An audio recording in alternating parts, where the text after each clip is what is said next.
I am Thor, son of Odin, and as long as there is life in my breast, I am running out of things to say. Great, another broken white boy for us to fix. That's my secret, Cat.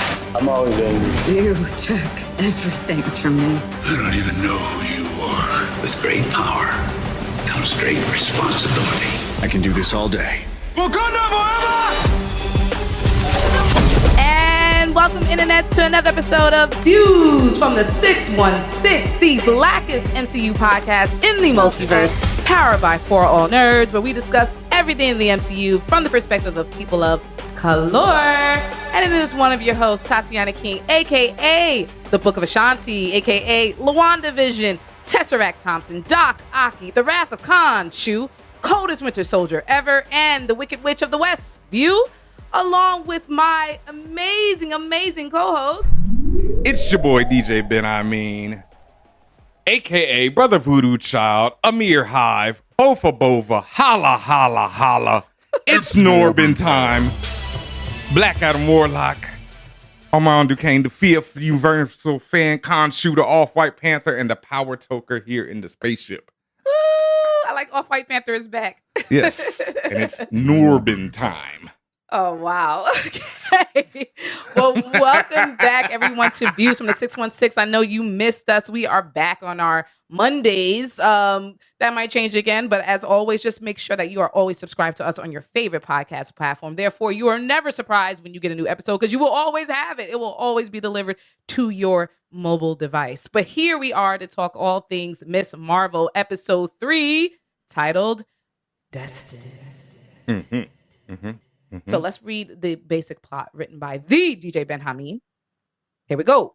The Noor is running out on Kamala as she comes face to face with the Clan Destine and her own legacy in particular.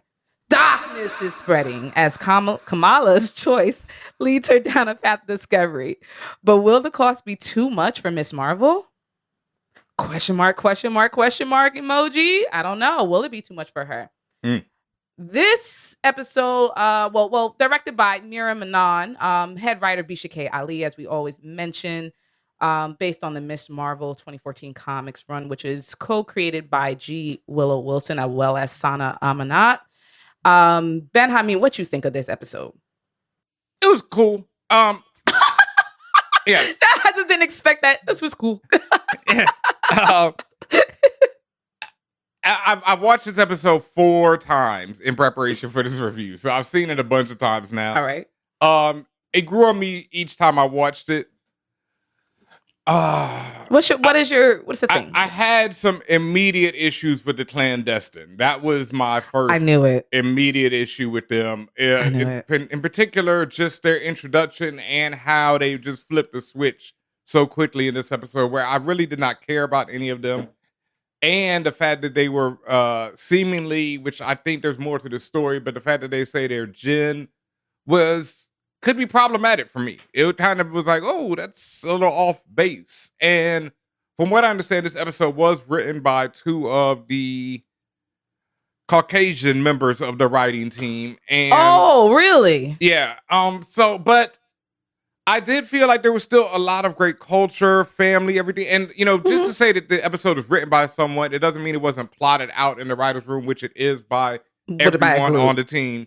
So that's, like all the story that we're getting. It's just little particulars are going to come out in each person's script, right? Right. And I do feel like because there are people of the culture on the team, at least it seems like the vast majority, I feel like there are some guardrails. Yeah. To your point of why you see so much genuine culture in there and interaction and things like that. But but at the same time, everybody's human, right? So there could be missteps. Yeah, and I don't even feel like it's them being Caucasian or anything that makes it the problem with this Your episode. Caucasianness is causing problems. Yeah, I mean, that's typical, but not in this case.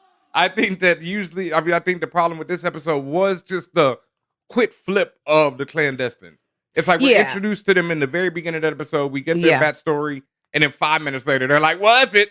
I wouldn't blame Caucasianness. I would blame MCU-ness. Yes. I would blame the patternness. Yes. That always tends to happen. So that's what I see what's going on here. Yeah, and this is definitely a pattern. And I noticed that from the beginning of this series that they're definitely following or talking about or using elements of the classic hero's journey, where a character, which we see in pretty much every story ever told, because it's just the hero's journey is just a way of breaking down storytelling. And some people have said that it tends more towards white men, but that's just because white men are usually featured in these stories. So I think that this use of it, and this is great with Miss Marvel, but this is the midpoint, and this is like, we'll get into this in the themes of the episode, but this is the point where a character's everything they wanted is given to them, and they realize it's not what they wanted, and everything they needed has been taken away from them. So that's where we're at in this story, and I really liked the exploration and use of that motif in this episode. I thought that was well done.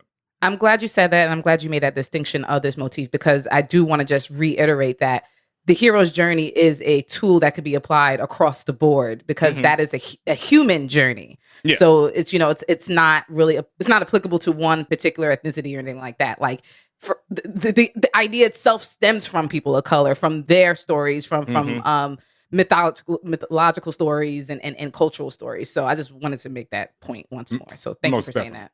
Yeah. All right, Ben. So let's get into it. The themes of the episode. Huzzah. And the first theme we have, a very overarching theme throughout this series, is about finding family and who you choose as your family. And do you get to choose your family, right? Lots of times you can't. Other times you do. You build your family depending on what's going on in your life, depending on your life circumstances, your experiences, things like that. First up, we have Amir, Kamala's brother. He chooses Taisha when he finds his new family, and just, I thought, like, that part made me cry. That conversation between Amir and his father, the fact that his father expressed to him that while Amir is feeling like a bum, down and out, he ain't got no money, he ain't got no hoes, but his father's like, hey, yo, look, you got courage. Yep. You got the strength, and the fact that you walk in love, you walk through life in love, and that you're making this commitment to Taisha, that means everything. That means everything above the money. And also the fact is, you're going to find your way because you move in righteousness, and that's really the whole point he's trying to make, right? The father's trying to make, like, you may feel like you are missing, but you are not. You have everything you need to be successful and to live the life you want to live. You just have to essentially believe in yourself. Yeah. And like I said, once again, that even though these writers of this episode in particular might have been Caucasian, they still touched on such great, cultural and family moments that aren't just unique to Indian and Pakistani culture, obviously, but are ingrained in a lot of indigenous cultures and a lot of cultures of immigrants. So I thought that was just such a great moment. And also because I saw some slander towards my boy Amir later on in the rundown. And I just wanted to reiterate that I'm Amir Hive all day now. You could be Amir Hive. He was still in the comments. Hot topic bum. It's all right. Look, I am down with my man Amir. I feel him. I understand. Going through his emo phase. Yeah. I did it. I've been there with $732 in my bank account, not long ago. So yeah. I mean, it's a mere slander, but it's in love. It's slander in love, okay? Yes. Because he's still, I can feel it from him, still a good brother. He's still generally a good guy. Like, he's still trying to do the right thing. I don't see anything of him that he's like, like a real life fuckboy or anything like that. None of that, Yeah. He's just finding his way. And since we're talking about the wedding, I want to bring this up too early on, is I really, like, with joy and love, I love seeing the use of Allahu Akbar as a phrase of joy, happiness, and love. Because Ben, you read my mind. Yeah, especially in media, we do not see this, Never. In the story. Like, Allahu Akbar is always the terrorist. You don't see it in Western media. Let's be clear. You don't see that in Western media. And I'm not cut you off because I feel so much of how you feel. Yeah, especially because, like, I'll just be clear because some newer listeners might not understand this. I spent a year in prison in Dubai, so I had a year in prison. So I had a lot of time around Iranians, Pakistanians, Indians, Sri Lankans. I mean, down the line, I used to say it was like the United Nations in there. And there was a ton of Muslims. And so I came to an understanding because I, of course, grew up with Malcolm X, et cetera, but I came to an understanding of Muslim culture and like seeing it from how we always criminalize and dehumanize these people.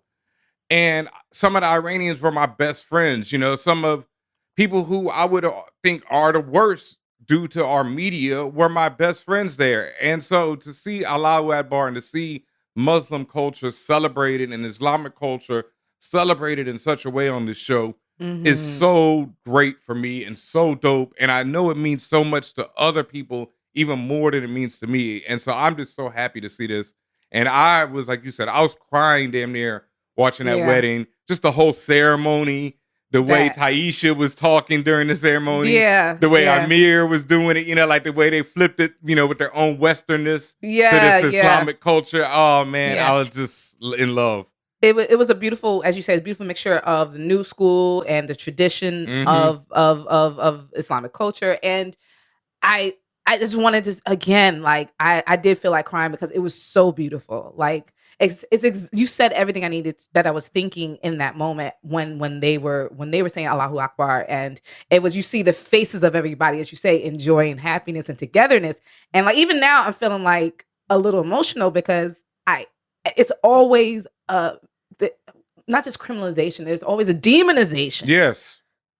Of demonization of Muslim culture and Muslim people rather, and Islamic culture. And it's always bothered me. And that's just from me, just separately as a person. Then combine that with my own life experience. I had mentioned before, growing up, I grew up next to a Pakistani family, and those are my peoples all the time. So I grew up with that. You know what I'm saying? So as you continue to grow up and you see how it's treated in America and how just and we see that as Black people, right? Just our language, just the way we naturally speak to each other, just the way we naturally live, or the way you the way you display your faith, the way you do anything is something wrong with it. You know what I'm saying? Because it's different. I don't understand it. And you must be against me. Like that shit has always bothered me. So that's one of the biggest wins for me when it comes to Miss Marvel as a series. That it's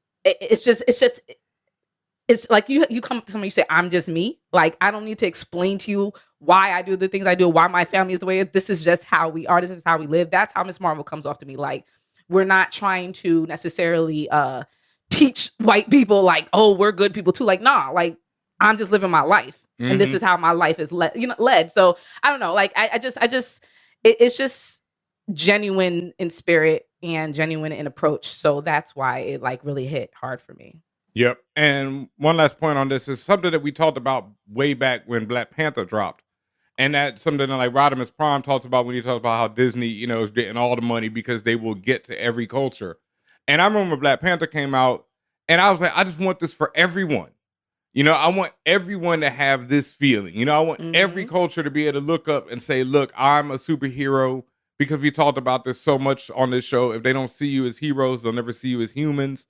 And so I wanted every child to have that moment. Like, I love seeing little white boys, little white girls being like, I want to be T'Challa, you know, I want to be Nakia.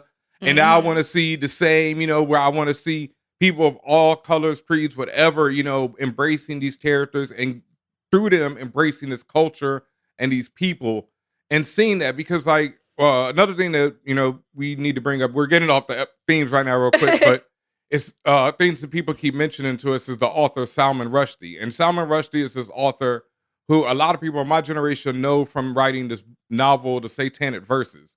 And it was a huge controversy around him at the time.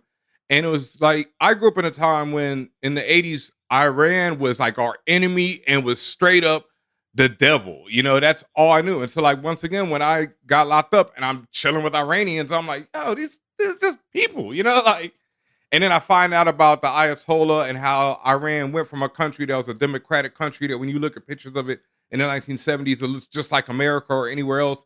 And then when he came in, it became a strict Islamic country where it looks like, you know, Taliban occupied country of today. So that's, you know, it's like such a difference to see these cultures and stuff celebrated, and I just love it. But back to Salman Rushdie, he also wrote this other book, The Midnight Children, which people keep bringing up to us because it deals with partition, and it deals with kids born during the midnight hour of partition gaining superpowers. So we're quite sure that that was a reference, and we just wanted to bring that up because so many people have brought this up to us. Thank you, Ben. Yeah. And continuing in the finding family theme, Muniba, Kamala's mother, she found there's just been so many like just beautiful expositions, and I don't even want to call it exposition because sometimes exposition has a negative connotation, but just conversations between the characters. But Muniba, she mentions how she found her family in America after she lost her family during partition, and it's her found family that gives her strength. She says how she felt when she and Yusuf, Kamala's father, they felt like when they got there, they dreamed of going to America. America was everything for them. Then they got here, and it was the hardest thing they had to face. They had nothing. They were struggling. Yusuf had all these, had to get mad jobs and for very little money. And Muniba said what brought her strength and what brought her back to center was finding masjid, right? Finding the people in the mosque, finding people within her, setting up a new family, if you will, in Jersey City, and finding people of your culture, and why we keep going back to why it's so important that, like, when we talk about people, like people say, oh, I don't see color and all that stuff. You should see color. You should recognize ethnicity. You should recognize religious, all the different religions and religious freedoms and all that stuff, because all of that applies to how someone sees themselves and how someone feels accepted, right? And there's different levels of acceptance, right? You can feel accepted within your culture, within your ethnicity. You can feel accepted within your interests and the things you like. And that's a lot of the times, this is what this show is all about acceptance and who accepts you for what you are. And then also the other side of it, right? Like, when people don't accept you, and why don't they accept you, right? And for you to, and I hope what people are seeing is, it's like these barriers these fake barriers that people put up to be like, oh, you can't be part of my group, or you can't be accepted because of, I don't know, your skin color, or because of how you what your faith is and things like that. So I just felt like that was just such an amazing conversation that Muniba said that to Kamala, and just the fact that, it's okay that it's one thing to have loss, but it's also like you can rebuild. No, I loved it. I mean, I like I said, the things about this episode are what I loved about this episode, because someone else mentioned recently, I was reading some comment section somewhere, and someone was talking about how even in action movies nowadays, it's like things have just sped up so much in storytelling, where there's no time for these type of conversations that we're seeing in this episode, where a father can just sit and talk to his son, or a mother can sit and talk to her daughter, because, like, someone brought up Lethal Weapon, the original Lethal Weapon, right? And in that movie, at one point, Danny and whatever his name, Mel's characters, have a dinner. Like, they have dinner with their family, with Danny Glover's family. Mel comes over and has dinner with the family. This is an action movie. You know what I mean? But the two main characters are having dinner with their family and stuff. Those are important scenes. Those are super important, and you're rarely getting that type of stuff anymore. And that's what's so dope about this. Like, me, I'm mad. I'm like, yo, where's my explanation for the shoe thief? I called that shit last week. You ain't giving me no shoe thief answers. What? But, they give you all You have a side quest, but I mean. Look, I just want my redemption. I want to be confirmed. But I mean, you are confirmed, and you I know. I think you were still, until we said it, you were the only one who pointed that out in all of the internet webs. You were the only one that pointed that out. And they show my man's shoe in the prequel. I mean, in the preview of this episode. In the preview, yep. So I'm like, come on, you got to stop. So, but then they take the time for these type of conversations that we don't often get to see, but which are also a hallmark of the MCU, and why the MCU has succeeded thus far is because character matters more than action. Yeah, Anytime. man. I mean, the Schwammer dinner, right? You never forget that dinner. There and it is. everybody said, "Oh, that's such a side quest thing," but nah. But like, it matters, right? Because it shows the juxtaposition of the characters and how they interacted with each other, and it gives you just a deeper understanding of how they develop as friends or frenemies or whatever. Mm-hmm. And it also showed you before, when Tony Stark's genius, that he was fighting in a battle and could still notice the Schwarmer diner down the block. I saw this while we were fucking shit up downtown. He gets hammered and lands right next to it, and that's what's so funny. It's like he gets laid out and he's laying. It shows you that man's priorities. It's sitting in the background. He's like laid out on the ground. He's like, oh yeah, okay, I remember that for later. You know, let me bookmark this. Yeah. All right. Also, and finally, finding family. Kamala thinks she's found her new family with the Jinn, with the Clan Destine, but she must realize that her true strength is her first family. Her true strength is her Earth Dimension family.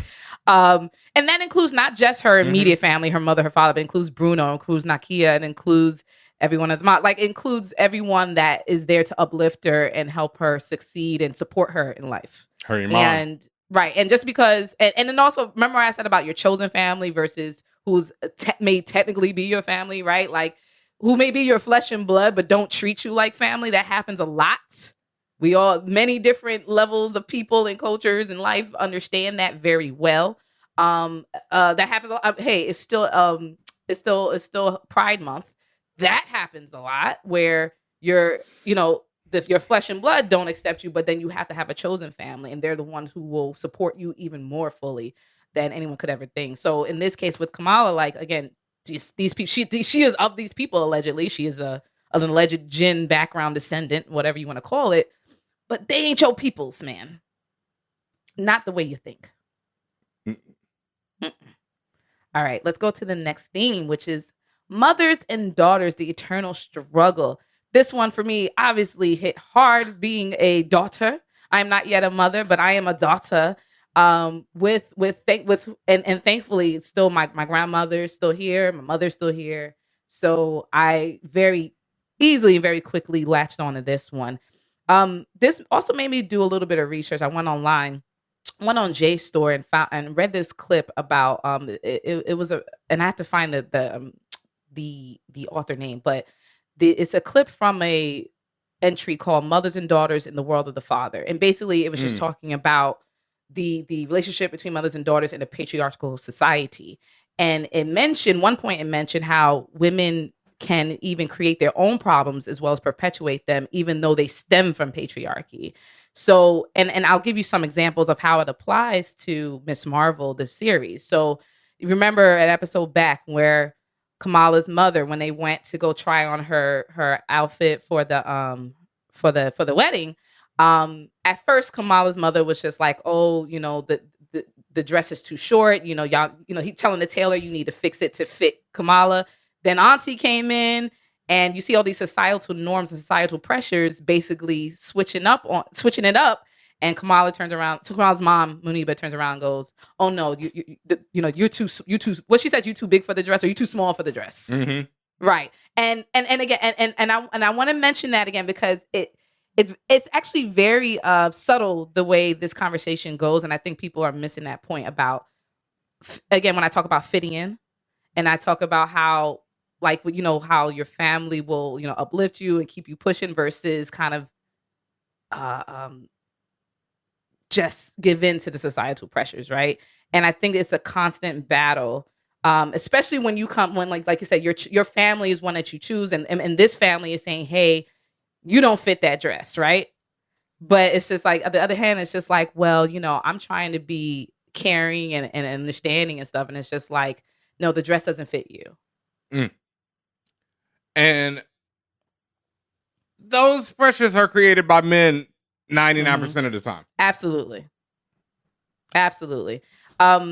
Giving more to this internal struggle theme, it is interesting to me because Muniba has and I don't want to say a chip on her shoulder because it's more than that, but you start seeing it grow that Muniba has a big problem with Sanaa, which is her mom, who's Kamala's grandmother, that you see on the FaceTime, her face all close to the camera.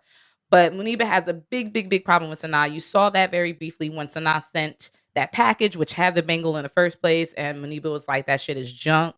What my mom want, what she doesn't want her mom talking to Kamala about their family, about their past. There's a whole bunch of stuff that Muniba is, in her eyes, trying to protect Kamala from, but she's also withholding information from Kamala. But she's doing that because she was potentially hurt by some of this stuff in the past. And we see this happening because This all kind of seems to stem from Aisha, right? The great grandmother.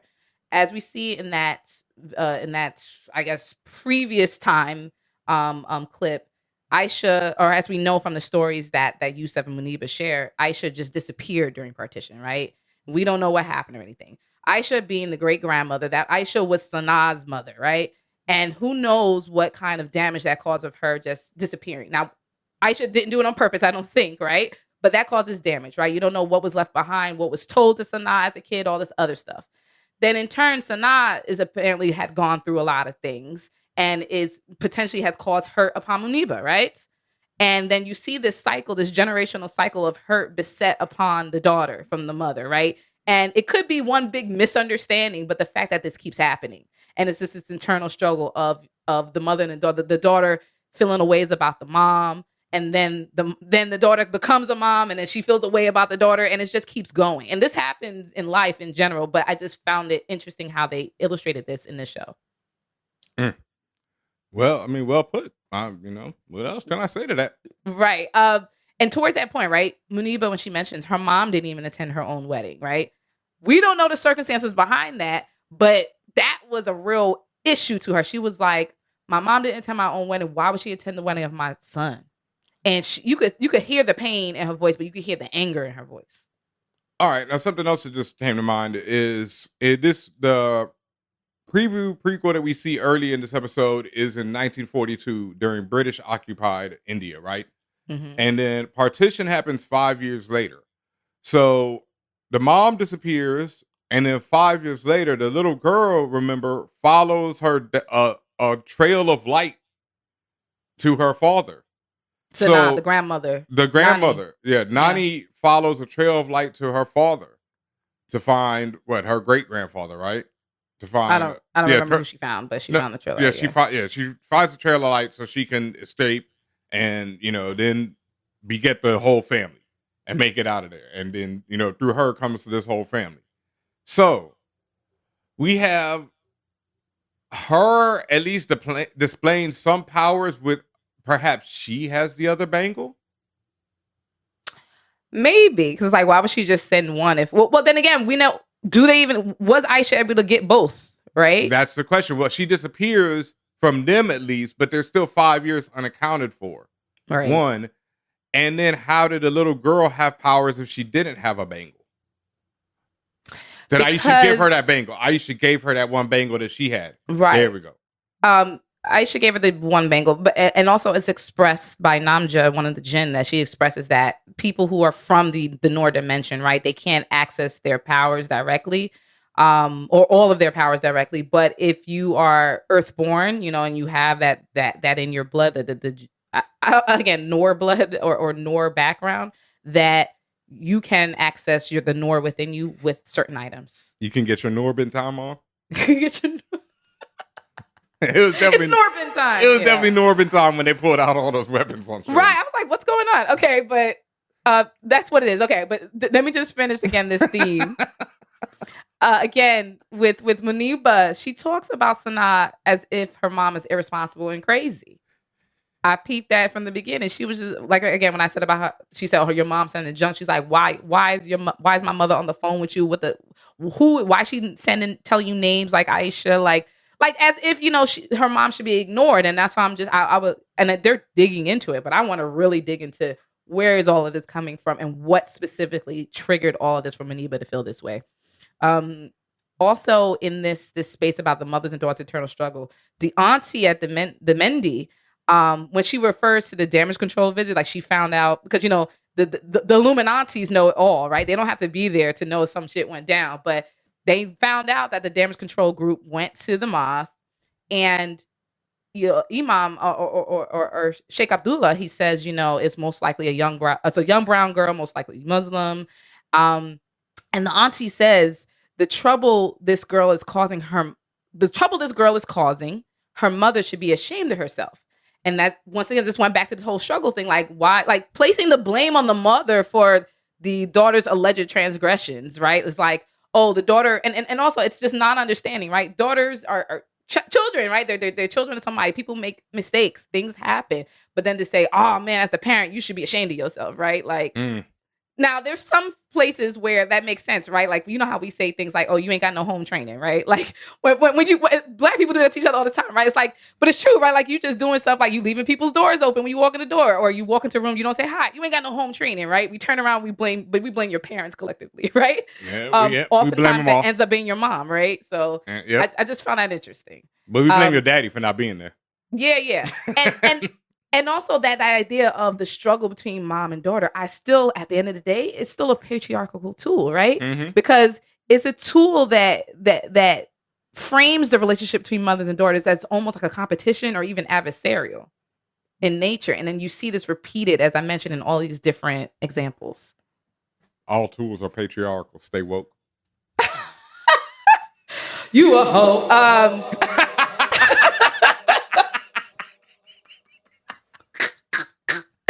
What was that Jeopardy drink where my man was like, a hoe? Tell you, we are not serious on this show at all. We're serious until we're not. Let's go into the next theme, Ben. I mean, the hero's journey. I want you to talk about this. All right. Well, like I said before, we are now at the midpoint of this series, and everything Kamala, did I get it right? I don't know. Loves gets gets taken away from her. And like I said, the classic hero's journey, I think Joseph Campbell is the author who defined this, whatever. But it's been defined, he just basically summed it up for everyone. Because it's just a story of, you said, like, of humanity. And it's just a way of telling stories. It's like a character lives in one world. Something gets introduced into that world that is drawing them out of that world. They probably had hopes of getting out of that world in the first place. That's usually why they're a hero, because they already, before anything comes along, they already want out of this world. Mm-hmm. Something comes along. Boom. Kamala gets the bangle. She sees visions of powers, everything. She has powers. But then she rejects it for a second because she's unsure of herself. Then finally she accepts it. Now she's got the power. She's a hero. She saves the boy. And then everything starts going bad for her because she's gotten what she most wanted. She wanted to be a part of the Avengers. She wanted to be connected to a grand, larger story. She finds out that she's a djinn from another dimension. All this stuff. And then it all goes bad for her immediately. She gets what she wants. She's connected. But look, all the things that aren't working out. Bruno's leaving for Caltech. Nakia doesn't trust her because she's kept secrets. The Clan Destine go from being her found family to her enemy in a matter of minutes. Which was very okay. Yep. Her parents and family think she ruined the wedding, blaming her. Her auntie, once again, the Illuminati see all. They were like, yo, what's up with you pulling the fire alarm over there, though? I peeped that. But I love how the other auntie try to play that first auntie like, hey, yo, you just lost your driver's license. You can't see, bitch. She's like, you ain't seen nothing. And I'm like, is she trying to help her? Or is she just trying to play her? Most likely it's the latter, but still. The side dialogue. Once again, I got to shout these writers out because, why I felt like they missed certain things with this whole clandestine, but that's not their fault because that's how the plot went, so I can't blame them for that because the plot said this has to be done like this. Because I do have to shout these motherfuckers out for that line, and there's still votes left to count. Yeah. That hero's journey that also is a power journey, that Kamala is taking, during this episode specifically, during that wedding fight with the clandestine. It just reminded me of the fact, of also how we've been, what's the word I'm looking for? How we've been trained or ingrained to think, or at least me in my head, that, okay, when the hero or the would-be hero is at the worst moment, somebody or something's going to come save them, right? Mm-hmm.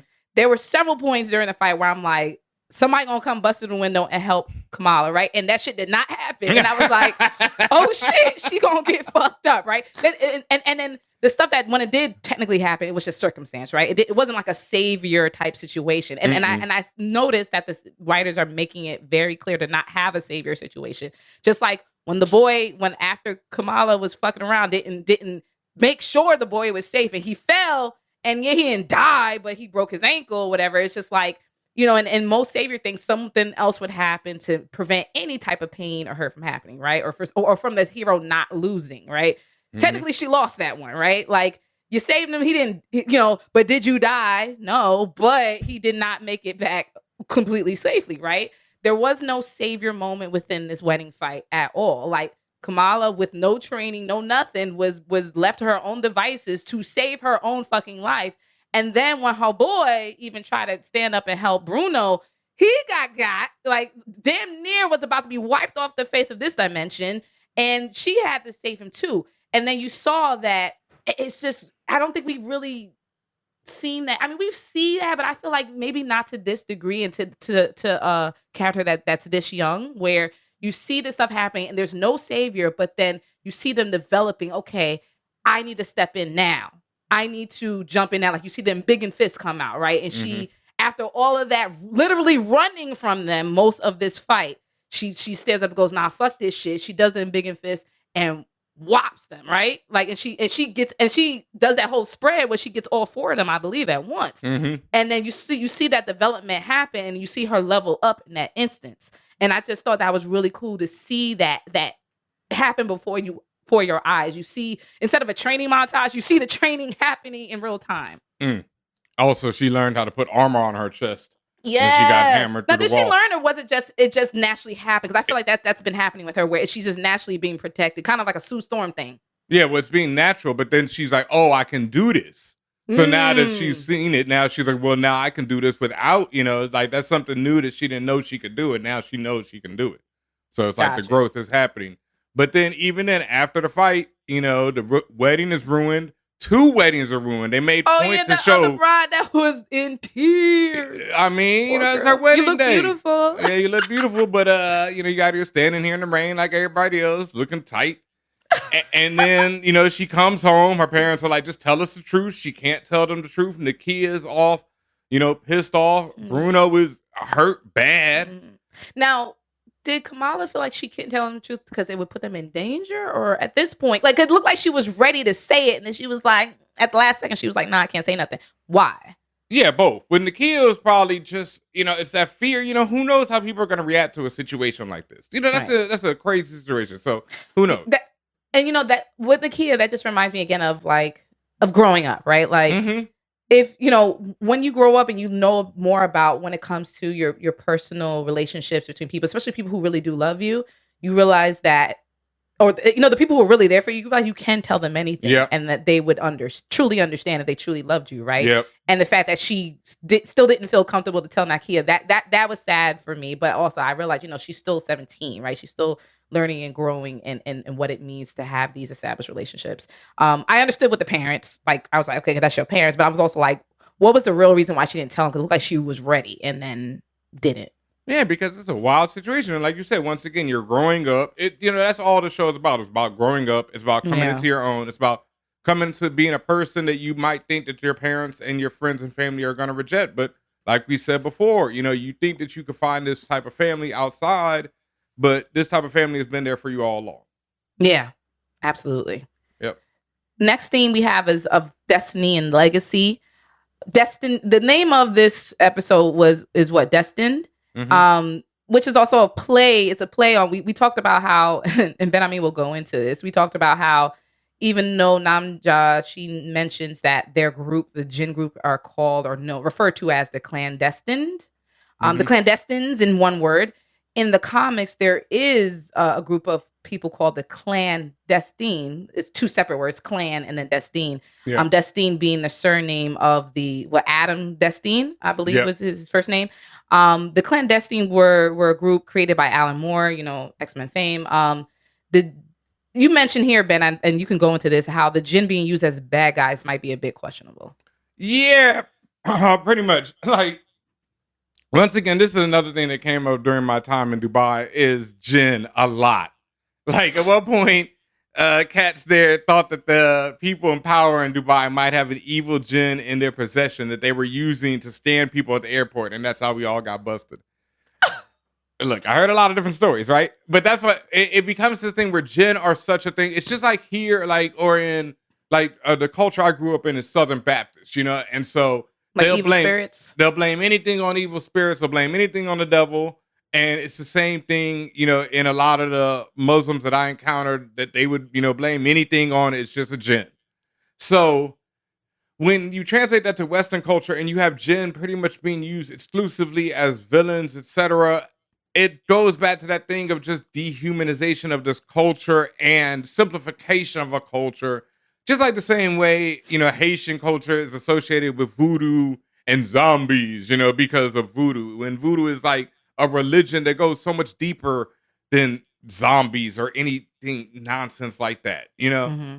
So that was one problem that I and a lot of other viewers had with this because one, Alan Moore is a white British author, obviously, and author and artist, very dope, one of my favorites. And the Clan Destine, whatever, were from the 90s. It was like a forgettable ass comic that What I read was wild forgettable about it. Super forgettable. It was forgettable then.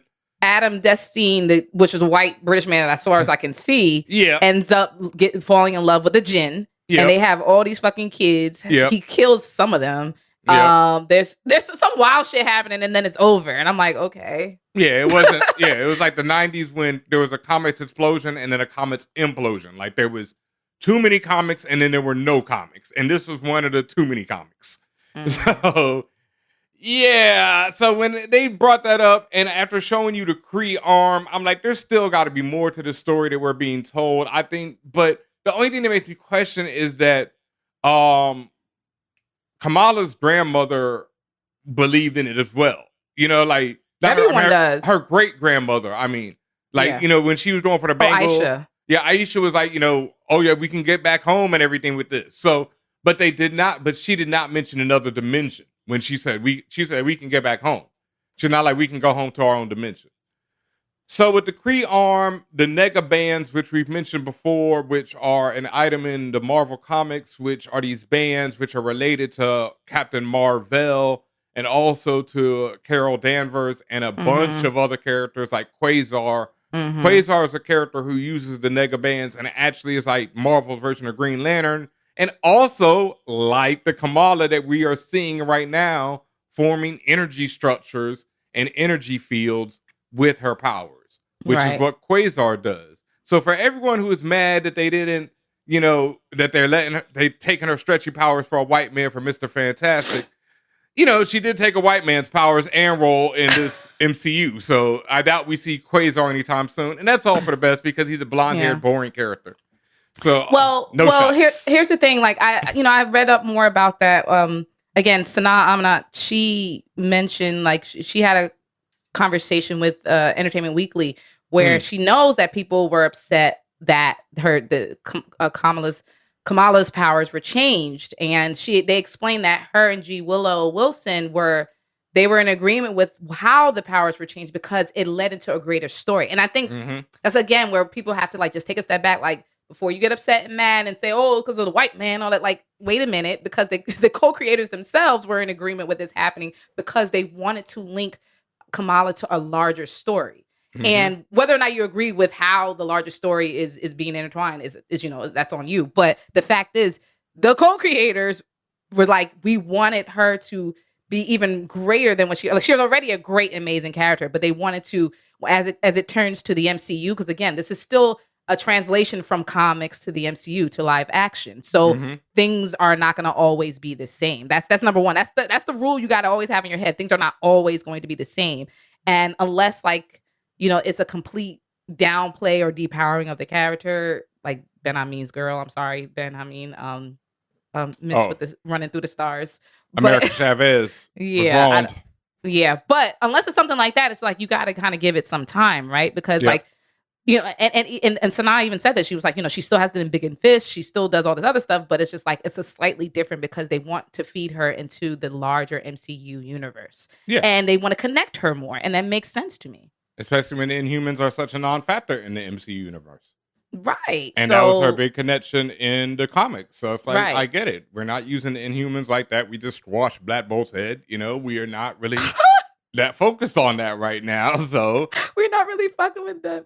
And the thing, let me say too, like the Clan Destine might have been forgettable, but I actually like Quasar. Like that was a dope comic. It was written by one of my favorite authors, Mark Grunwald. Okay. Mark Grunwald used Quasar to explore like all the weird, far-reaching corners of the Marvel universe. Like he met people from all different realities. He was like the Exiles, What If type character before Exiles, but after What If. Like he got to meet all these different alternate dimensions and a lot of comics that people have forgotten about. So I actually like Quasar.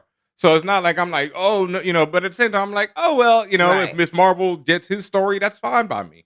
Right. And this is part of this last point about the destiny and legacy and things like that. And I apologize, I was mispronouncing her name earlier, but Najma, the leader of the clandestine in this series anyway, she explains about what they're called, right? They call jinn. She says they've been called in the past the Ajnabi, the Majnun, the unseen. And the unseen has been used a couple of ways in the MCU. One most specifically when it refers to the Watchers, right? The Watchers are also known as the Unseen. The Unseen, as you put here, Ben, is who Nick Fury becomes in the comics when he takes the Watcher's place. Yeah, at one point in Original Sin, a pretty good mega crossover from Marvel, when all the comics crossover, a lot of characters found out like secret truths about themselves, and Nick Fury the Watcher gets killed in the beginning of it to start the whole thing off. And then by the end of it, Nick Fury takes the Watcher's place and becomes this character, the Unseen, who I'm not sure what's going on. Because that's the Caucasian Nick Fury, and they've now replaced Nick. Now it's like Samuel L. Jackson Nick Fury is the main MCU Nick Fury. So I'm not sure if that Nick is still the Unseen. But yeah, it's another one of those forgettable stories, really. Sorry. Yeah. No It's shot. okay. Yeah. You had to mention that. That's fine. Yeah. And finally, the last theme about we're really pre-partition India when we mentioned about the British occupied India 1942 opening, and they found Namja, Aisha, and the rest of the jinn. They find one of the two Bengals on a severed blue arm. You mentioned already, Ben, what I was going to ask you was like, I saw the blue skin, so I immediately thought Kree. Yeah. In episode 1, you said Kree, negabands. Yeah. So, you already knew what was up. Yep. And then when they're in the cave, there is an overhead shot, which shows it shows Urdu or some other language inscriptions in circles where the jinn are standing. And it seems like it's been confirmed that those are the same symbols that you see in the 10 rings of Shang-Chi. Yep. Those are the 10 rings from the Mandarin's organization. Okay. Which kind of also link all of these different items together, right? Bangle, like again, the rings, which are a form of bangles, the bangle that Kamala has now, like it's just more interconnection between all the MCU stories and also the mythology between it, and also leads to the fact that perhaps these are all ancient items and tools that were used by who knows what back in the day in MCU times, right? And then that now they're just being passed down along generations. And that will probably tie this all into, like, I think that's to tie some more into Shang-Chi and Miss Marvel, tying them into a Secret Invasion, which is the upcoming Disney Plus series. Because remember, the Shang-Chi bands emitted a signal. Yeah. So something's coming from that signal, which is either probably the Kree, and wherever there's Kree, there's Skrulls. So the same thing about the bangle that both Aisha and Kamala wore, because as soon as they put it on, it went into them and imbued them with something. You saw it flash their eyes, but it also emitted a signal. So where is the signal going? Who has heard this signal? Who is coming for this signal remains to be seen. And also, we don't get to see what Aisha saw. That's something that was interesting to me about that. It's like she doesn't tell them before she's separated. So I think I think her motivations are quite different than, the rest of the jinn at this point, because I think she might have seen something.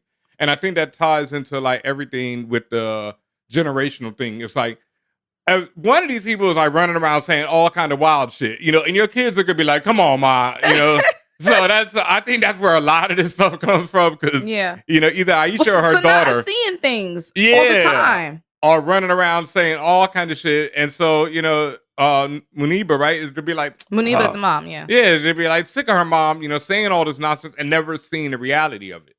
That's facts. Facts. And finally, I don't think either of I had a big anchor on this one, but I did see like one of the Noor, they picked up it looked like a mini scimitar dagger looking item.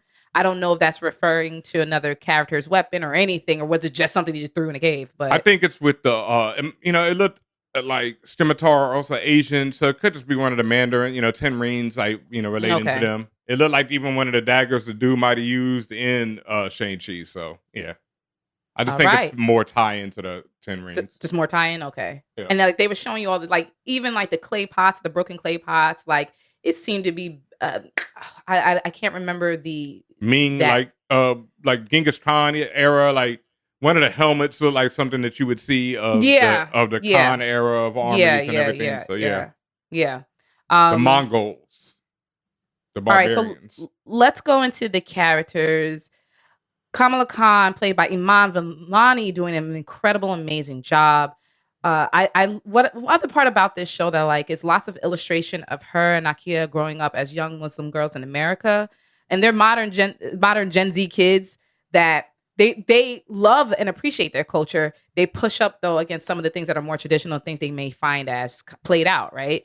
Mm-hmm. So and things that think they would consider outdated and they need to speak up against, right? Like such as with Nakia, the lack of women on the board, on the mosque board. How women facilities are second class compared to the men in the masjid. So I like that. Like it's not, and I think it's a trope that's used a lot where they like the immigrant parents who are so strict and then the kids who want nothing to do with it, right? That seems to be a trope that's used that I think is not, it doesn't help the fact, like it doesn't make bridges and connections, right? Mm-hmm. Versus this show, which is like, look, I'm not eschewing my culture. I'm not eschewing my faith and my religion. Like that's part of me. It's just certain aspects of it I wish were different, or certain aspects that I'm going to actually try to change and make better. And I think that's a better way to go about it. Most definitely. No, it's a beautiful way to go about it.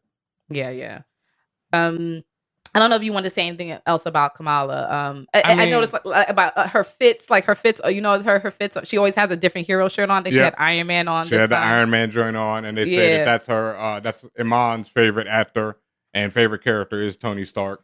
Oh, okay. RDJ. I just love her. You know, like we talk about this every week. I love Iman. I love she's her. A great actor. Like she's a great actress. Like she's just impeccable. You know, she just gets everything about it. I feel for her when she collapsed in the bed at the end of this episode. I was just like, oh, come on now. You know, her and her mom's talk, everything. So yeah, we've already said everything. She speaks a lot with her eyes and her facial emotions, right? Like when she's watching the TikTok and when she's watching the IG video of playback of her as Nightlight, and you could see all the calculations going to her head. She was like, "Oh, that looked bad," but at the end, but maybe this is good because it shows me the hero. You know what I mean? Like you see her, like without her saying a word, you see her actively making the proposition in her head, like, okay, well, maybe this could be a good thing for me, and maybe I could be a famous hero after all, and things like that. So, yeah, really love her.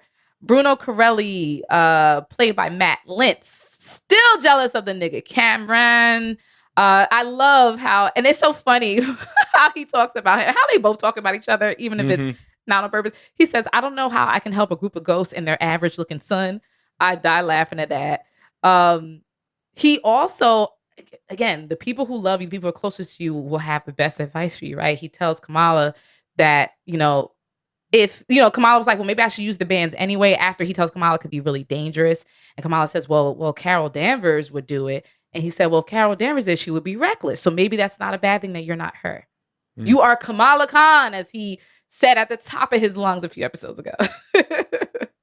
Yep. He also gives her mask, which she opens up and finds during the conversation with her Iman. I really love that. I love how it is obviously handmade. Like you see the strokes of the paint on it, and it looks good though. Like 3D printed, other, it's just really nice, and it was made with love. Another thing is Bruno's jacked. I realized that this episode, that man. Like what? In what way? What do you mean? That swole, dog. That man is jacked, dog. Where is he swole? Yo, all right, watch again. Y'all see, it's once again, this is the Lawrence thing where people like are completely missing how swole up this kid is, because one, up until this point, he always wore bulky clothing, but they caught him in the t-shirt in his room, and I was like, yo, this kid is jacked. I mean, that's the thing. If you're on TV, you're usually jacked, because you have to be so you look good on camera. So even like characters who are dorks and stuff are jacked. Like Lawrence, they said during the first season of Insecure, before they wanted you to know he was jacked, they always put him in like double XL sweaters and stuff. You know who swole like that? This exactly falls into the line you're talking about. Chidi from A Good Place. Oh, he's super jacked. Yeah, that dude is ripped. He's fucking ripped. Yeah, he's more jacked than Bruno, but Bruno Matt Lentz is jacked. All right, I didn't see that. I gotta watch again. Go watch again. You're gonna be like, yo, what? Because my man's leaning up. I'm like, yo, my man is swole up in here. And this swole boy got a poster of Nikola Tesla in his room. Amongst other things. Yeah, amongst other things, but it was prominent in this episode. And while I'm a big fan of Nikola myself, Nikola was also a big fan of eugenics. And like most thinkers of his day, was also, a fan of eugenics. People like, what's his name? Who's War of the Worlds? Damn, I just H.G. Wells. Yeah, H.G. Wells, yeah. Other people, who we all hold in high regard, were big fans of eugenics. And eugenics was basically saying, let's eliminate the wheat from the herd so that only the strong survive. And basically, in their eyes, usually meant white, whole white. Yeah, whole white. So while I do like Nikola, I've also heard that a lot of his ideas were overall BS, but I do like the ideas that he did propose, like free electricity for all, et cetera, et cetera. He was, a forward thinker, but he also had some backwards thoughts. So yeah, got to point that out. Yeah. Shout out to Nakia Bahadir, aka Squishy, played by Yasmin Fletcher. She won the board election, so she is now a member of the Moss board. Congratulations. I thought it was hilarious where she confronted damage control, right? And that's, again, you said it earlier, this show does great at the side conversations and the background voices. Amazing. She's like, as a board member, she's talking to them like she had the power. They're like, bro, we're still counting votes, That was really cool. I love it. Nakia, she was understandably hurt when she randomly finds out, and it was wild random. She randomly finds out about Kamala essentially being Nightlight rather than being told directly. And that goes back to what I said about she feels like she's so close to Kamala and like that's her girl. Like, why would you not tell me this? Why would you keep that from me? And also the fact that clearly Bruno knew, but she wasn't told. Yep. And also, while it was random, it was also great writing again because she figures it out. She's worried about Kamala, so she goes looking for her. She knows she's not here. So it's not something that happens to a character. It's something that she causes to happen to herself. Exactly. Because she goes looking for it. I also want to shout out Yasmin because I love her as well. She is absolutely fucking killing it. And people brought up how Nakia wasn't enough of she was, a lot of protests and a lot of this needs to change, but she wasn't going against the overall structure, which she is more so in the comics. She is much more about let's break down the patriarchal structure that's around everything, the white structure that's around everything. And she straight up confronted the damage control agents, shut them down. And so that's the Nakia that a lot of people know and love from the comics. And once again, I kept saying, just slow down. There's a lot we have to get through in 6 episodes. And I knew they would get to the Nakia. And I think Yasmin and the writers are doing a fantastic job with her. So yeah. And I also wanted to point out that at the very end where after being hurt, she turns around and tells Kamala, she being Nakia, turns around and said, hey, you forgot this, and hands her back her hijab. Yep. And again, that just goes back to the whole thing you said about the family and who's your real family, who's looking out for you and things like that. So yeah. Kamran, played by Rish Shah, he's revealed to be of jinn a descendant of the jinn or child of the jinn. His mother is Najma, or so he says. But unlike the other jinn who they say they're over 100 years old, he really is 17 years old. I don't know who his father is. I don't again, it could be a play off that Clan Destine stuff where a jinn, Adam Destine fell in love with the jinn and then they had all these children. Maybe that is the same situation with Najma, who knows? But he stays disrespecting Bruno by calling him Brian. and it's not so much he's doing it to be rude. It's just he don't give a damn. He don't think long enough to even think, hey, this is not this guy's name. So the whole back and forth between him and Bruno is just funny to me. Yeah. Also, when he did come in with his little savior moment, my man pulled out the weakest weapon. I don't know. It was a yo-yo. No. My man had a keychain out there. But listen, why each one of the Noor, they pulled out a weapon, right? One pulled out a fucking axe, another one pulled out a mace. One pulled out. He took off his belt. He said he took off the daddy belt and it was a whole fucking whip. That was a lot. That shit was a lot to My me. man was like, I'm gonna beat you. Right. He almost Come told get me her. slashing. Yeah, he almost told her go get a switch. You've been bad. Yeah, that was a lot to me because the way he pulled out his belt too, it was definitely that. Yeah, but it was very abusive father, and that was the point of it. That it's her family has turned against her. It was a very abusive father. Yeah. But then, as you say, Kamran, he comes up, and I had started dying laughing. He pulls out like it was so little. I didn't know what was. It had no flair to it. It ain't light up or nothing. I'm like, what? Like again, it looked like a little yo-yo type. I don't know what the fuck that was. Like, you know what it looked like to me? You ever see the old Bible story illustration where it shows David and Goliath, and it showed David with a little sling, and it looked tiny, tiny, tiny. And I guess that's they were trying to also show is kind of like this boy is trying to hold his own and he ain't got shit. But nah, that shit he looked played out with that shit. No, I'm sorry. Like they played him with that. Yep. Sorry. Najma, played by Nimra Busha. She is now known as the leader of the Clan Destines, which is, according to her, group of jinn. We have also in the jinn, Fariha Adam, which is a play on Adam Destine, or a nod to that, as well as Salim. They're them being a jinn and having being from the dimension called Noor. And I've noticed, like, they're not saying we're from a different world or a different timeline. They're saying dimension. Mm-hmm. So I'm like, okay, here we go again. She mentions that the Noor within them, the lights within them, that power within them slows down their aging, which is why they all look fairly good to have been from around the 40s. They should look real old and decrepit at this point, but they don't. She explains to Kamala that they normally cannot access their full Noor in Earth dimension, but people who are from Earth who may have that Noor in their body, they can access it through special items. Kamala found it within the bangles. She said perhaps Kamran will find it within when he finds an item. That may be also why his little weapon or whatever the fuck that was didn't come out so well. And I just realized it's all lies because it's all lies. Yeah, it's all stuff that's told to her because it makes them familiar to her. Noor, light. Immediately she can be like, "Oh, light! I know that word." It's all. But they found it on a dead Kree. They didn't find it on a dead one of them. They found it on a dead Kree. This is all lies. So you're right, Ben. You're right, Ben. This is just stories told to make them. Yeah, to make them seem cool to her. Yeah. Relatable. Yeah. Yep. Let's see what else. We talked about the gin and all that stuff. Let's go into I'm sorry, I couldn't get over here. We'll talk about Aisha, played by Maywish Hayat, who is Kamala's great grandmother. Sanaa's mother. Again, I don't know. Now you just mentioned that this is a lie. I'm not believing none of it. She's not from Noor, this home dimension. I don't know. I don't think so. So.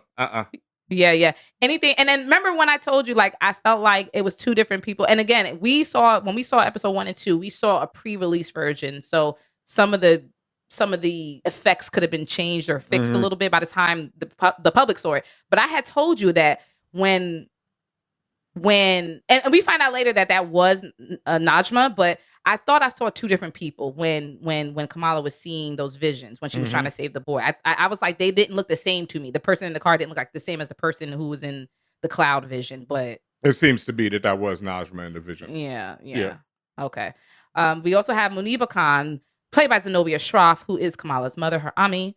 She's trying very hard to be understanding and throw lifelines to Kamala. Like you could see, I mentioned earlier, you could see with Muniba, she's going back and forth between the societal pressures of the culture versus like wanting Kamala to just trust her and talk to her. And she's like, she's pleading. Damn near every episode, she's pleading with Kamala. I want to help you. I want to be there for you, but you have to tell me. And this could also be a lead back to what happened between Muniba and her mom. Where like maybe there's stuff her mom didn't tell her. She's like, please tell me, let me in. So, yep. Yeah. Sanaa, also known as Nani, Muniba's mother, Kamala's grandmother, tells Kamala that she also saw the same vision that Kamala saw. Kamala, we sees the vision. You must come to Karachi. You must come to Karachi. Sees the vision of the train that says Karachi on it, right? And Kamala saw this. She saw this. When did she see this? During the fight? Yes, the fight. That's what stops the fight. Both of them see the vision of the train. Both her, and Nani. Yep. No, not Nani. Najma. Both her and Najma see the train, which is what stops them from fighting. Which is what stops the fight, right? Yep. And then Nani also saw it all the way out in Karachi. I think she's in Karachi now, right? And she's just like, hey, she said, come to Karachi. All close up on the phone. Come to Karachi. She said, didn't you see that? You need to come to me, right? So are we going to get some yes, we intercontinental travel? We definitely right going to get some Karachi up in this joint. All right. I love it. We have Yusuf Khan, played by Mohan Kapoor, Kamala's father, her Abu. Beautiful. We said that earlier. Beautiful conversation between him and the son, between Amir. Another guy who's just trying his best to just understand and be forgiving of everything his daughter is going through. He's doing his best. Yep. Yeah, it is what it is. Amir Khan, played by Sagar Shaikh. Not a scrub. He's learning not to be a scrub. I love him. He's learning not to be a scrub. Amir Hive. Yeah. Taisha Hillman, played by Trevina Springer.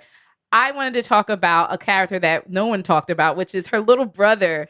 I assume that's her little brother, but her little brother who, if you pay close attention, he's doing all sorts of cool, funny shit throughout the episode. When it's starting at the Mendy.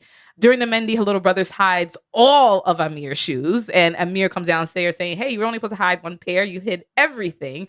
Her little brother also, during the kind of Bollywood type dance that they do at the wedding, he's wearing Kamala's rejected Little Hulk costume, the costume her mom made out of the salwar kameez. And again, just being cute. Like, he's a cute little boy. And I liked, as you mentioned, seeing like the conversion of the Western culture and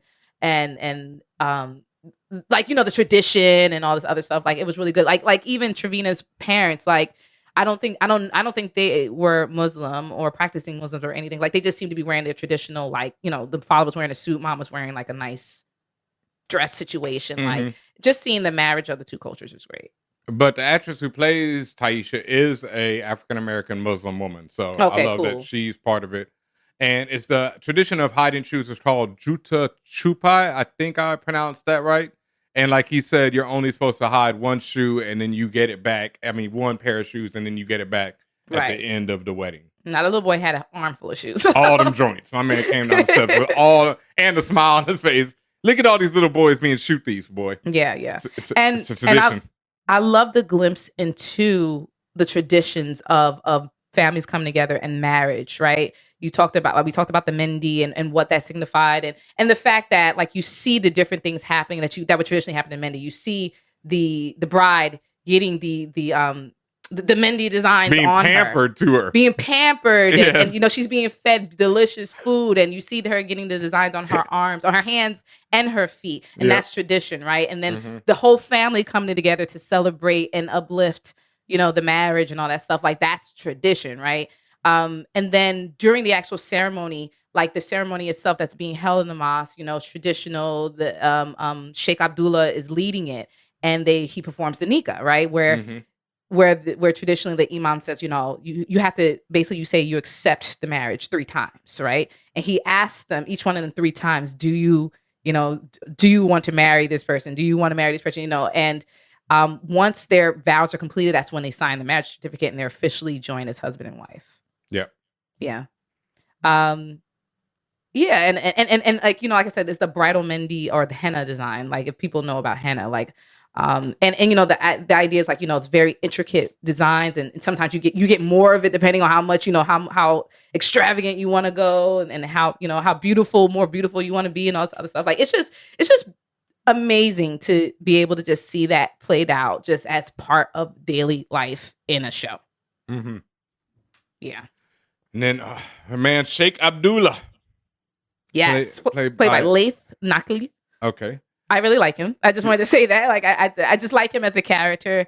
I like that he's just he's the typical, like, father figure. Like, I'm going to give you some great advice and move on with my life. I know everything, but I act like I don't know anything. You know, like, I feel like he kind of knows Nightlight is Kamala. I don't know. I feel like he knows, and just being chill about it. Yeah, probably. Yeah. He shares that amazing point with Kamala when Kamala's questioning, like, you know, how does she do good? And he goes, good isn't something you are, is what you do. You mentioned it straight from the comics. And Batman. And from The Dark Knight. All right. Good isn't something you are. It's what you do.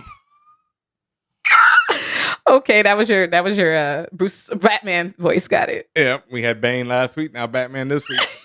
Why is the DC poking its head in here? So, somebody had a meme though of Batman with the Shakes hat and beard on him, and I was crying. Wow.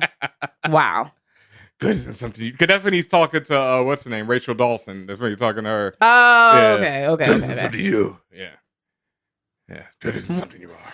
What about what's he carrying? Yes, he is carrying when he steps outside to have to talk with her. He's carrying mishbaha, which are prayer beads, which I once again became very familiar with during my time in Dubai. I had my own set of them as well. And they're a set of beads that they usually consist of 99 beads, and they can be used for a variety of things. Some people use them to count the 99 different names of Allah. So you're reciting the different names of God, because in Muslim culture, there are 99 names to God. I think there's even more than that, but there are 99 known names to God as far as I know, but you might correct me on that. And it can also just be used to count prayers. As you're saying prayers, you walk with them, you hold them in your hands, and you just move the bead along as you definitely say each name or say each prayer. You move one bead along. So it's just it's like a meditative thing, and it's interesting because they're used in many different cultures, like Islam, and Hindu. I think there's a version of them in ancient China. That it just goes on and on through all these different cultures. That these same type of things, and they're usually used for prayer, where people are reciting prayers as they move each bead. Gotcha. Yep. On the other end of things, we have the damage control agent Sadie Deaver, played by Elisa Reiner. In real life, Alicia, and I think it's because she has this is no disrespect, she kind of has a villain face. she has a very villain face. So she tends to play villains in most of her roles, or someone who's like, I don't like that girl type of role. But as I said before, she don't give a fuck about nothing. I said that, she's the most racist one. You were like, nah, she just don't care about shit. And I see that because immediately I was like, immediate disrespect, while disrespectful. She walks into the masjid with her shoes on, along with the rest of the DDoC goons. And I was like, immediately I was like, yo, what the fuck? What are you doing? And they made it worse by zooming in on her feet as she walks on the carpet. And I was just like, oh, with the shoes on. Stop that shit. Like, I don't even like shoes on. I don't wear shoes in my house. So, it's like slippers or barefoot or something like that. So it's specifically for the home. So that irked my nerves. And then just her general, like, don't care about nothing attitude. Nah, pretty much. Yeah. All right. Rounding out this review is our Easter eggs, inspirations, and music for this episode. I want to give a special shout out to longtime listener Raj, aka Bad Gal Raji, aka Kamala Converse, aka Emma Floss, aka Shotty Yankee, aka Hindi Mayweather. If you know, you know. Wow. Those are some really good ones, by the way. Emma Floss is really good. Yeah. Raj sent us a lot of information. Just really good. I mean, it's really good. It's a lot. I can't say everything that you shared, but Raj sent a lot of information about his culture, that New York, New Jersey, South Asian culture, how he was like really excited and emotional about Miss Marvel and how happy they are about this. He mentioned my family made the reverse journey to Kamala's, what we now call Pakistan, to Delhi, where many Hindu Punjabi refugees are settled. Which changes the character of the city forever. So he says, think of like Haitians in Miami or Puerto Ricans in New York. It's kind of the same situation. He said, of course, both his families wound up in New York and New Jersey. As another point I wanted to make, I'm just trying to scroll down through this. There's a lot of good information here. Kamala. Oh, that was for how we kept having an issue saying Kamala versus Kamala. Because just how slightly different cultures pronounce things. I mean, it's a lot of information here, but I just wanted to shout you out and thank you for all of the detail that you shared with us when it comes to like information about partition. There is one thing. He wanted to make a point to you, Ben, about India. India actually still has one of the largest Muslim populations in the world to this day, despite the fact that many did leave in partition. But they do face discrimination and things like that. So, yeah, I thought I mentioned that, but thank you. Yeah. It's a lot of great and I really just stuff like this. Like and we had said that to everyone, like, if you are of Pakistani American background, if you have South Asian culture in your family, and you see the parallels to the show, please hit us up, let us know, talk to us, tell us things, like correct us, like let us know things that we should know. Give us some more insight into what we're watching, what we're seeing, and things we may have missed, or things that we caught and you're happy that we caught it, stuff like that. Like we really want to hear from you. Yep. I mentioned Sanaa Amanat a lot because she actually makes a cameo during this episode. She is one of the co-creators of Miss Marvel along with G. Willow Wilson. She is cameos as a wedding guest. If you just noticed, lots of people at the wedding, but she is there. Another kind of slight kind of more inspiration, just all the various ways in every episode how the Miss Marvel title card is shown. It's shown in different art styles with different materials. Like there's a couple ones that use paper. There's one that use like it's like cartoons. It uses the Comic Con font. There's stuff where it uses it's the material of like a hijab or a scarf. There's even like this cute and it goes by so fast, but if you pause it, you'll see it. There's a cute not animation, it's a cute illustration of Kamala crushing on Kamran. What else when you talk about Easter eggs? Oh, more connections to the MCU. Bruno mentions Dr. Selvig interdimensional theories when Kamala's asking him questions about, all the different dimensions. This just connects Miss Marvel further into the MCU. We know Dr. Selvig from Thor. He was with I forgot the homegirl's name that was Jane also Foster. Not Jane, the other homegirl that was also in Darcy. Darcy, thank you. Yep. Yeah, so friends with them. Direction and cinematography, incredible once again when it comes to Miss Marvel. We talked about how all the creative ways that they show conversations, especially the text message conversations between Bruno and Kamala, and also the different ways, the different things the characters are thinking about. Particularly one I wanted to mention was when Kamala's in her room watching those IG videos on her laptop, you see like the camera turn around her, kind of do like a half turn around her, and you see a hello speech bubble juxtaposed right behind her. And it's kind of like she's watching this video, which is introducing her to the world, right? Introducing Nightlight anyway into the world, and her just saying, hello, I'm here, and things like that. I thought that was cool. And they also have a more traditional nowadays view of the on-screen text message animation between Kamala and Bruno. Yep. Some music from this episode. The first song that's played at the wedding is Ya Mera Dil Ya Ka Dewana, which I'm probably butchering hard body.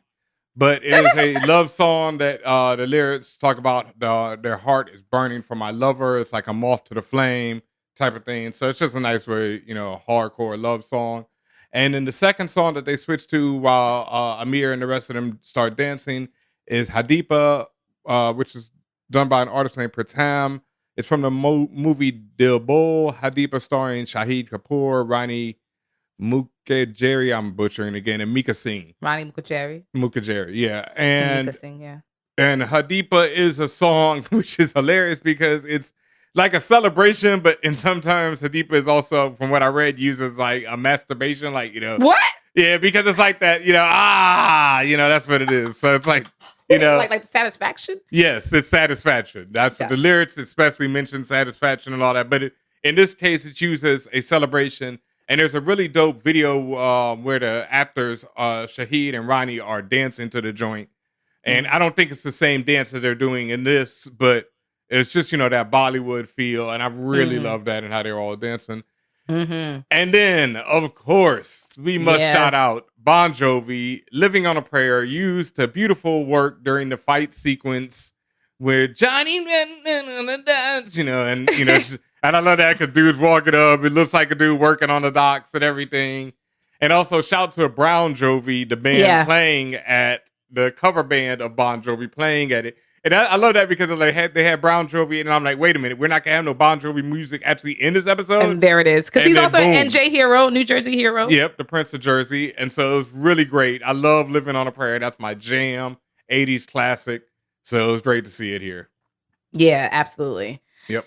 And I think that is everything we have for this review of Miss Marvel episode 3. Thank you, everyone who has listened. Shout out to you. Shout out to everyone who as I mentioned before, are telling us all the things about your culture and where you've seen it applied and where you're loving it, where you have more questions or more comments, please hit us up at all times. Hit us up on the interwebs, on the socials at For All Nerds, as well as at Views from 616. You can also email us if you want some more space for privacy. Contact at forallnerds.com. Make sure you're following myself as well and DJ Ben-Hameen at Tatiana King. He's at DJ Ben-Hameen. Thank you, as always, to all the listeners who listen on every platform. We are a podcast brand because we have lots of things we talk about. We are on every podcast platform imaginable, such as SoundCloud, Apple Podcasts, all things like that, Spotify, everywhere. Make sure you're subscribed to us. Make sure you're also following us. And if you can, please subscribe as well on our twitch.tv/forallnerds. That's where you get to see our beautiful, lovely faces. So you can see all the reactions along with all the wild shit we're talking about on here. Make sure you're following there. If you have an Amazon Prime subscription, you can connect your Twitch account and get a free subscription every month. Please let that be For All Nerds. You can also support us in many different ways. We are a self-funded brand, which means we do everything out of our own pockets. We pay our staff. We do lots of things our way. It gets expensive, y'all. So if you can help in any way, please do. As mentioned, subscribing to us on the Twitch is great. Also, hit us up on our Patreon, patreon.com/forallnerds.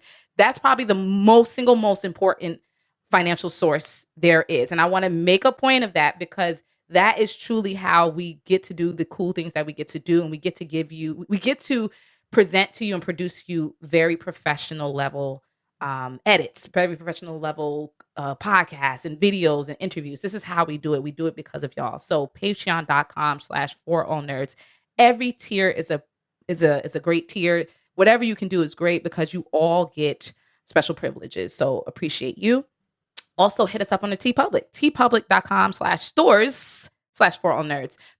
Ben-Hameen has the lovely Inclusion is Revolution shirt that comes in like 5-6 different variants. You see all the dope characters on there, like the Daughters of the Dragon.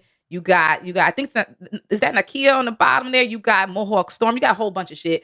I'm wearing the would you like to fuck around and find out shirt from Loki, the Miss Minutes t-shirt. And we have an amazing array of designs that you can put on anything from shirts to mugs to masks, anything you need. We still got to wear masks, man.